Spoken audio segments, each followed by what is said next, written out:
Hey, it's Shannon from iHeartRadio Canada, joined by Savannah Ré. How are you doing?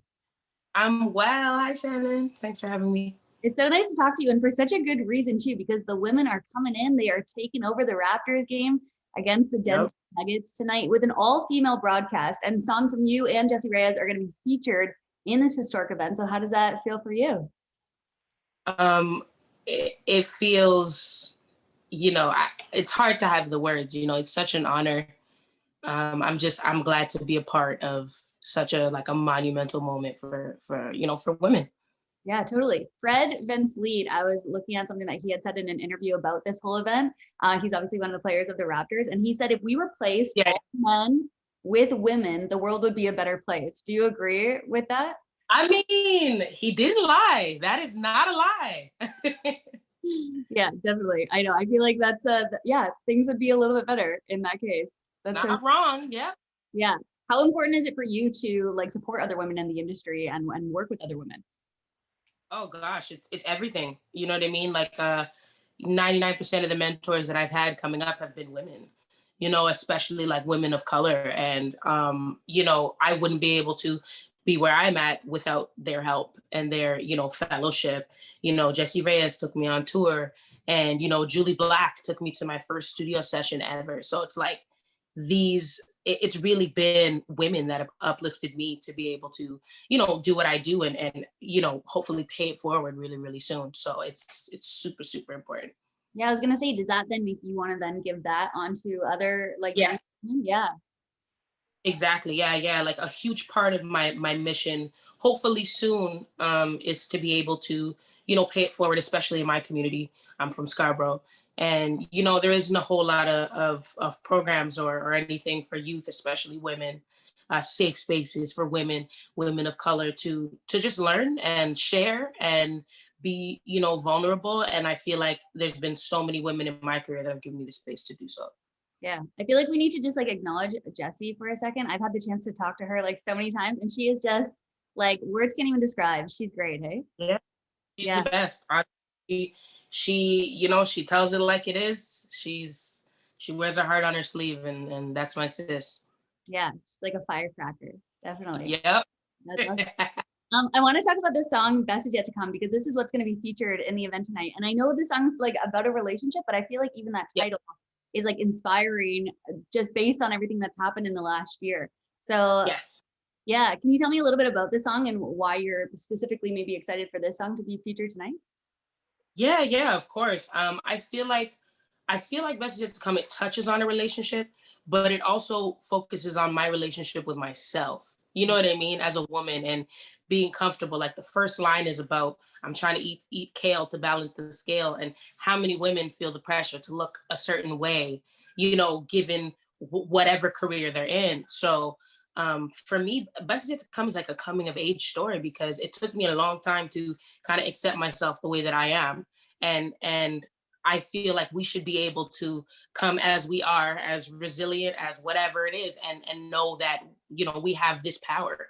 So, best is yet to come was something that my mom always said, like growing up. She said, best is yet to come a lot. Like, well, the best is yet to come.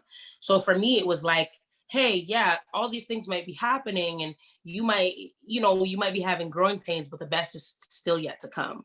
So for that to be the song show for like a historical moment, it's very full circle for me. You know what I mean?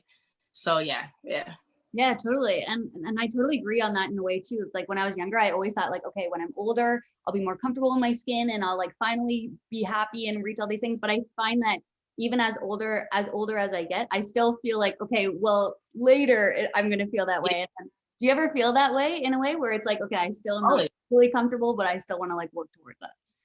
Oh, 100%. And we're in an age that's very visual, and it's not always for the right reason, or it's not always reality, we should say. Like social media, all these things are not reality. And what helps me is just to focus on the things that are real.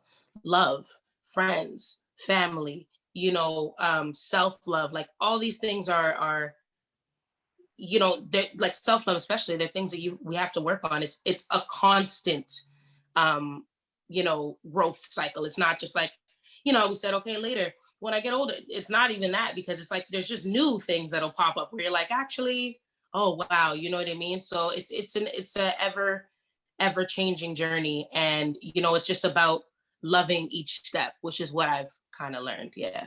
Really, yeah. And I think that we see that in like even like advertisements and like you said, like social media. It's, I think for women especially, it like works against us constantly to tell us that we're not enough and that we're not good enough, especially because it is so visual. So it's good for you for like using your platform to like combat that, because I'm sure that'll help so many women.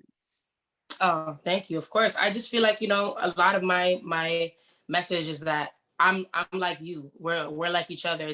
There's this big sort of step that's between like celebrity and regular people. And it's like we're all regular people. We all cry, we all are happy, we all laugh, we all, you know what I'm saying, eat ice cream at midnight. So it's like it is what it is. And you know what I mean? I'm just happy to be able to share Yeah, my everyone. totally. What's your go-to ice cream flavor? Ooh.